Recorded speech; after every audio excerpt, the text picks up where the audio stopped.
Folks, it is April 14th, 2017. My name is Jim Simpson. I'm going to talk to you about a situation that developed with a gentleman named LittleGuyTrucker, first name Matt. He's fairly well known in online trucking circles, especially on YouTube. LittleGuyTrucker is the name of his YouTube channel. He's run into some problems regarding a brand new truck he bought for his one trucking company. He was actually running under somebody else's authority. And this is a guy that did everything right and got seriously screwed and almost went bankrupt because of mistakes and apparently bad stuff from a gentleman whose name we don't know, who's at Volvo Corporate. This is his story. I'm not here to slam Matt. I think he'll tell you that he has said online that he was undercapitalized. However, other than that one mistake, he did everything right, and he almost went bankrupt. So we're going to talk about his situation briefly, and I'm going to tell you about two different solutions I found to making sure that what happened to Matt don't happen to any of us. Whether you're an individual owner-operator to be, you're buying a truck for your small fleet, or you're a small fleet operator already. Here's what happened to Matt. He bought a brand new Volvo truck, I believe 2016 model year, but don't quote me on that, a few months ago with only 400 miles on it. So it was sold as brand new with a brand new warranty. That should have been an absolutely dead nuts reliable truck, and it was not. He got a good deal on it because it had sat for a year in Atlanta, and apparently in that time something bad happened to the electrical system. We're not exactly sure what. Each time something broke, he took it to a Volvo dealer, had authorized service done, approved by Volvo Corporate, and they would make Band-Aid patches to whatever had broke, swap parts on whatever broke on the peripheral of the electrical systems, but never spent the time to diagnose what was going on at the core and what was causing the problems. So with multiple breakdowns, with him still having to make payments, this was a lease purchase situation from someone other than a trucking company who was providing him the truck, and that's what you're supposed to do. He was already driving for a good, smaller trucking company who he really likes, still likes, and intends to stay with. They weren't the problem. It was the people providing the truck that was the problem. So, what do we do about this? Well, when I heard this story about how, oh, by the way, I should tell you, the dealers were the ones telling him that each time a repair was needed, they were not getting authorization to go into detail and find out what the real core issue was. They were just Band-Aid patching the symptoms by changing some parts and getting them out the door quickly. They'd rather throw parts at the problem than throw serious technician labor at the problem and find out what was really going on. That's, according to Matt, that's the core of what was going on. And based on some other things I've heard about Volvo's after-sales support and about their propensity for electrical glitches, I'm driving a Volvo truck somebody else owns right now, and yeah, glitchy electrical systems, that's a well-earned reputation, unfortunately. So, I believe Matt as far as his diagnosis of what's happened to him. How do we prevent something like this from happening to us going down the road, going into the future? Well, I've got two solutions. The first solution that occurred to me is, well, lemon laws should cover this. Almost every state has what's called a lemon law to protect buyers of a vehicle that turns out to be bad. And in these state lemon laws, they specify exactly what constitutes a lemon, what the standards are, and once a vehicle is declared a lemon, then you can either get a total refund of everything you've ever paid for the vehicle, including finance charges, including the taxes, all that. They make you whole, or they provide you another brand new vehicle and take your lemon back. And I thought, well, that ought to apply to him. Well, it doesn't. He bought his truck in Arizona. If you look at the Arizona lemon law, it says this does not apply to vehicles of 10,000 pounds or more. You can check. I hope somebody does. You'll find exactly that language. It turns out that the vast majority of the vehicle lemon laws in various states, and I've checked a good half a dozen so far, all have this no commercial vehicle coverage clause to them. Don't ask me why, don't know. Then I checked Wisconsin. When I said I had solutions, the first solution is go to Wisconsin and buy your truck, whether it's a Volvo or something else. Because while the Wisconsin lemon laws only cover new vehicles, unlike Arizona, for example, which has clauses in there for non-commercial used vehicles, and they're very different. And I'll be talking about that problem in a bit, in a different video. But when we're talking about new vehicles, and whether it's outright sale, bank finance sale, or lease purchase, it's all the same. You have solid protections in Wisconsin that you don't have in any other state that I found so far. And I'm going to continue looking, and I'll publish an update to this video if I can find more states with good laws, especially one that covers used vehicle lemon law. In Wisconsin, and this is typical language, if in the first year the truck spends more than 30 days in the shop, and it doesn't have to be consecutive, or the truck goes in for repair on the 4th time, or more than 3 times, let's say, for the same problem, the law declares it a lemon. At that point, the law says that there's an expedited court process you can do. There's a simple form you can download that you don't need a lawyer for. You attach your proof that your vehicle meets the lemon standard, and at that point, whoever sold you the vehicle has a choice between giving you a brand new one and taking your lemon back, or giving you a total refund.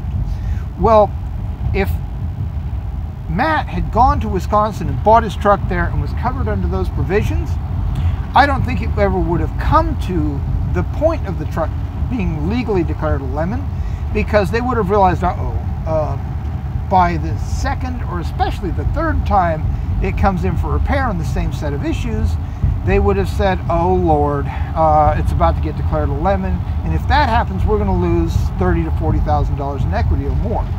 Does everybody get that? Because Matt bought his truck brand new, put 30,000 miles on it in the first 3 months. Despite all these problems, he did run it some. That means the truck's no longer new. That means that if Volvo and their Volvo dealer had taken it back, they'd have lost a massive amount of equity on the bloody thing. And they wouldn't want that. So they would have gotten off their butts and actually fixed it. If lemon type of provisions exist, I don't think they'll hardly ever get used, especially in a big expensive vehicle like one of these semis, like the one I'm currently driving, and checking my mirrors off enough, I hope. So what do you do if you want to buy a truck in, pick one, Tennessee, Texas, California, whatever, and you want lemon protections? Well, the first thing you can do with your, say you're in Texas, and which Texas does not have commercial vehicle coverage. That's one of the ones I've checked. You want lemon type of protection. You go to your local truck dealer, whatever you're interested in, with, let's say Volvo. You say, hey, you're either going to put lemon law type of protections into the sales contract as an addendum. And by the way, if you look below this video, you'll find my draft language for one that I intend to use if I run into this problem when I buy a truck for myself in 6 months to a year, something what I'm hoping for. I've written out draft lemon language as a contract addendum to the sales agreement. And it works same as a lemon law, such as Wisconsin, 4 tries and you're out, or 30 days plus and you got a problem. But instead of expedited into court, because I have no control over what the courts do, it says penalties if they challenge it. So if they claim that the truck is not in fact a lemon when it was under the contract language borrowed from a state lemon law, Wisconsin actually, then if you go to court and have to fight them over it and you win, there's going to be a big penalty. And right now I've arbitrarily picked double the money back. That may be too much, I don't know. If you're going to use the draft language that I've worked out for myself, and I'm not a lawyer, former lobbyist, used to be a clerk in my wife's law office, but I'm not a lawyer. If you're going to use my form, my draft form, definitely run it by a lawyer first, my recommendation. But the concept should work. You can incorporate lemon law concepts into the sales agreement and get it contractually instead of by law. Longer term going forward, should we try to amend state laws so that they cover commercial truck purchases? I think so, especially when you're talking about these semi-trucks where they're often bought not by big companies, but by individual owner-operators like Matt who are undercapitalized, who can go bankrupt if they get a lemon vehicle. I think we can make that case. There's a lobbying and support group called OIDA, O-O-I-D-A. The first two letters are owner-operator. I'm going to point this video at them and this concept of using Wisconsin as either a solution or a bludgeon. One, two, oh, these roads are wonderful, aren't they? I'm going to present that concept to OIDA, and maybe they can help publicize this as a solution we can use right now. And then maybe we need to go to state legislatures and say, hey, you know, what's this leaving out, you know, semi-trucks out of the lemon laws and screwing over small owner operators? Maybe we should do that, and we can see where that goes.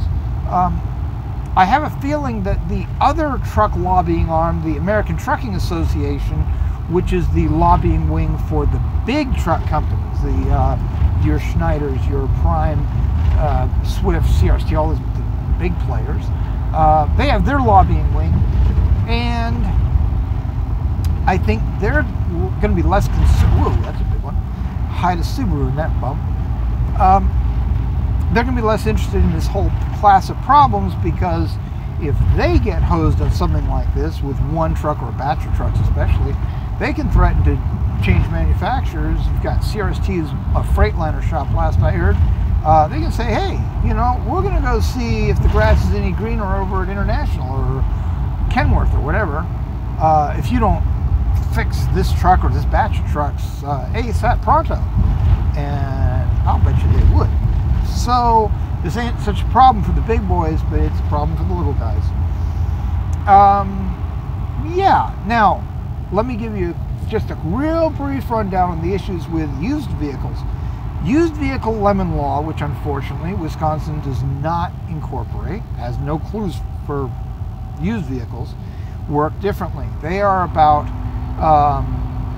when you buy a vehicle used from a dealer, I assume, not private party off of Craigslist or something, but from a dealer, if anything severe breaks in the first, say, 15 days or 500 miles, then they've got to completely make it right or take it back and give you all your money back. That is clearly meant for situations where a dealer does a crude patch to a vehicle to make it look like it runs right, and knowing it'll blow up not far down the road. What are the classic ones? Too thick an oil in the differential to quiet the whine, dropping eggs in the radiator to patch minor leaks, and it'll hold for a couple hundred miles. Yeah, get them down the road, good. So used lemon laws are about protecting against that class of fraud, to be honest, by used car dealers, or in our case, used truck dealers. The same thinking could apply, and I'm going to see if any states offer that kind of protection. But again, I think that's something that you could get contractually. And the draft contract language that I worked out, that it just says addendum, linked to in the text right below this YouTube video, it's got an area for if this is a used truck, then we're doing yada yada yada. And again, that can be tweaked and massaged. I think, from what I've seen of advertising for used vehicles from used truck dealers, they often incorporate a lot of that already. So before I would spring something like that addendum on a used truck dealer in a used truck sale, I would see if they're already protecting against that in the contract. And if they are, don't worry about it. Don't bother them with this addendum. But if they're not, maybe the addendum might be useful to you. Again, I'm not a lawyer. I haven't checked out by a lawyer to see if it'll work, etc. But I think the idea is fundamentally sound. I'm going to talk more about the pros and cons of buying various used trucks in a follow-up video to this one. I'm one of these guys who is a mid-level Asperger's case, which means, among other things, we have a tendency to swallow information on a particular subject. We tend to be very good at that. The classic way that goes wrong is you'll get the guy who's memorized every baseball score going back to like 1901 or something like ridiculous like that. That's Aspie gone wrong. But when it goes right, we'll collect a bunch of information in our brains that's in some way useful. And since I intend to buy my own used truck, most likely at some time in the future, what I've learned about the used truck market, I'll dump in a video that'll probably run a good 20 minutes, maybe half an hour by the time I dump everything I know. So I'll do that in a follow-up. But for now, the solutions I've got are for new truck sales or lease purchase. Thank you for listening.